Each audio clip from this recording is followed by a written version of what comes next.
राजाओं के 10-10 बेटे होते थे, तो बोले थे इन 10 में से किसको राजा बनाऊं मैं, ठीक है। तो बोले ठीक है। तो महर्षि पतंजलि ने एक प्रोटोकॉल बनाया कि ये प्रोटोकॉल है, इस प्रोटोकॉल की जो ट्रेनिंग ले लेगा और इस प्रोटोकॉल में जो पास हो जाएगा वो राजा बनने लायक होगा, है ना। इसलिए पतंजलि योग सूत्र को और क्या बोलते हैं, राजयोग। क्या बोलते हैं, कल बताया था, राजयोग।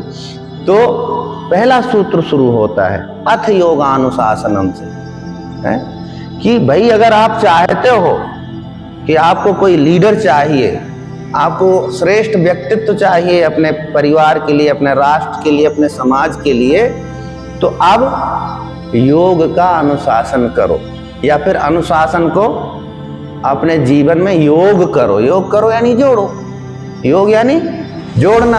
तो अनुशासन को अपने जीवन से जोड़ो, अथ योग अनुशासनम। जब तक आप अनुशासन को अपने जीवन में नहीं जोड़ोगे, आप घर के मुखिया क्या, आपने स्वयं के मुखिया नहीं बन पाओगे। स्वयं भी किसी और कान में कुछ और सुना तो कुछ रिएक्ट करेंगे, आंखों से कुछ देख लिया तो रिएक्ट करेंगे, मैं क्या हूँ, मुझे क्या करना चाहिए इस समय, वो कोई ध्यान नहीं रहता है ना।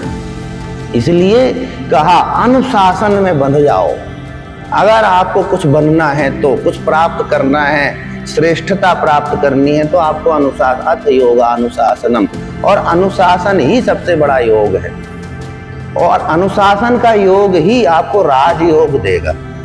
हाँ, आप अगर अनुशासित नहीं है, आपके पास धन है, वो धन आपका कैसे कहाँ चला जाएगा पता नहीं। आप अनुशासित नहीं है, आप युवा है, आपका यौवन कहाँ चला जाएगा पता नहीं, ठीक है। आप ज्ञानी हो और अनुशासित नहीं हो तो भी आपका ज्ञान किसी काम का नहीं है, लेकिन अगर आप अनुशासित हो और थोड़ा सा ज्ञान है तो भी आप बहुत बड़े ज्ञान हैं। ये कितने संत हुए, संत तुकाराम, संत रविदास, ये कोई बहुत बड़े ज्ञानी लोग नहीं थे कि इन्होंने कहीं जाके वेद पढ़े या फिर किसी गुरुकुल, नहीं, अनुशासित थे, अपने कार्य के प्रति अनुशासित थे। तो अनुशासन को अगर आपने अपने जीवन का मूल मंत्र बना दिया तो आपका योग हो गया, और आपका छोटा सा ज्ञान एक बड़ा ज्ञानेश्वरी बन के पैदा होगा। तो ये पहले सूत्र का अर्थ, अथ योगा अनुशासन। तो फिर क्या कहा, अनुशासन करने से क्या होगा आप अनुशासन करोगे तो क्या अभी अनुशासन क्यों नहीं है आपके जीवन में, अभी श्रेष्ठता क्यों नहीं है जीवन में, अभी आप उतने श्रेष्ठ क्यों नहीं, अभी आपके विचार उतने उदात्त क्यों नहीं है, क्योंकि योगस चित्त वृत्ति निरोधा।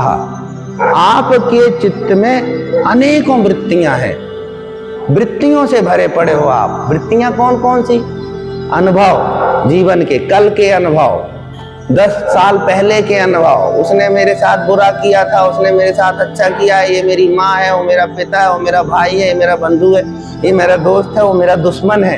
ये अनुभव, ये सारे अनुभव मेरे अंदर भरे पड़े हैं, ठीक है।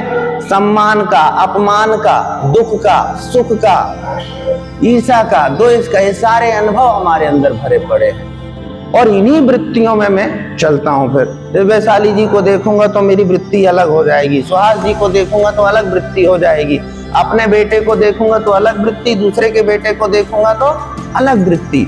वृत्तियों से भरे पड़े हैं हम, तो क्या होगा अनुशासन से, हमारी वृत्तियां क्षीण होंगी, अननेसेसरी वृत्तियां हमारी, तो चित्त की वृत्तियों का क्या होगा, निरोध होगा।